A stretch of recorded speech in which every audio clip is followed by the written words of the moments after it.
Šios pamokos tema – kvadrato, stačiakampio, stačiojo trikampio plotai.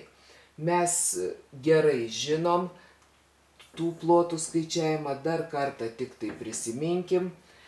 Kvadrato visos kraštinės yra lygios. Ir norėdami apskaičiuoti kvadrato plotą, turim kraštinę padauginti iš kraštinės. Kitaip tariant, s kvadrato bus lygu a pakelta kvadratu. Turim formulę kvadrato plotui apskaičiuoti. Kvadrato plotas. Toliau sekanti būtų lygiagretainis. Stačiakampis. Stačiakampio plotas s stačiakampio yra lygus. Norint apskaičiuoti stačiakampio plotą, turim ilgį padauginti iš pločio. Mūsų ilgis a, plotis b, todėl stačiakampio plotas yra a kart b. Taip, toliau, norėdami apskaičiuoti stačiojo trikampio plotą, turim lentoj turėti statųjį trikampį ir prisimint, kokį trikampį vadinam stačiuoju. Trikampis turintis statųjį kampą yra vadinamas stačiuoju trikampiu. Jo kraštinės, kurios sudaro statų kampą, yra vadinamos statiniais. Taip, tarkim, statinis AC, jo ilgis tegul būna B, o statinio BC ilgis A. Taip, tai stačiojo trikampio plotas S stačiojo trikampio bus lygus statinių sandaugos pusiai.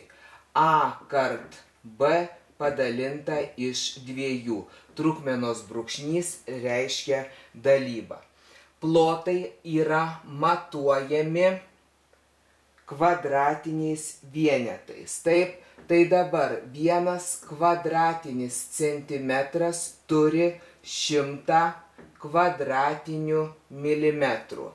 1 kvadratinis decimetras turi 100 kvadratinių centimetrų, turi 10 000 kvadratinių milimetrų. Užrašiau 1000. 10 000 kvadratinių milimetrų. 1 kvadratinis metras turi 10 000 kvadratinių centimetrų. Ir toliau dar turim 1 kvadratinį kilometrą. Gerai, kartojam. 1 aras tai bus 100 kvadratinių metrų. Taip, 1 hektaras turi 10 000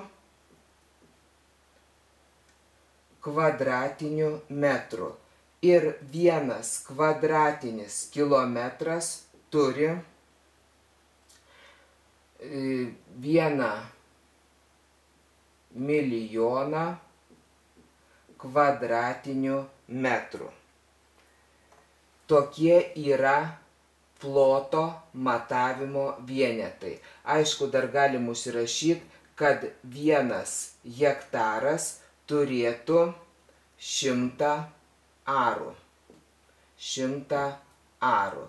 Ir 1 kvadratinis kilometras turėtų 100 hektarų. Taip yra skaičiuojami stačiakampio kvadrato ir stačiojo trikampio plotai ir pakartojom ploto matavimo vienetus.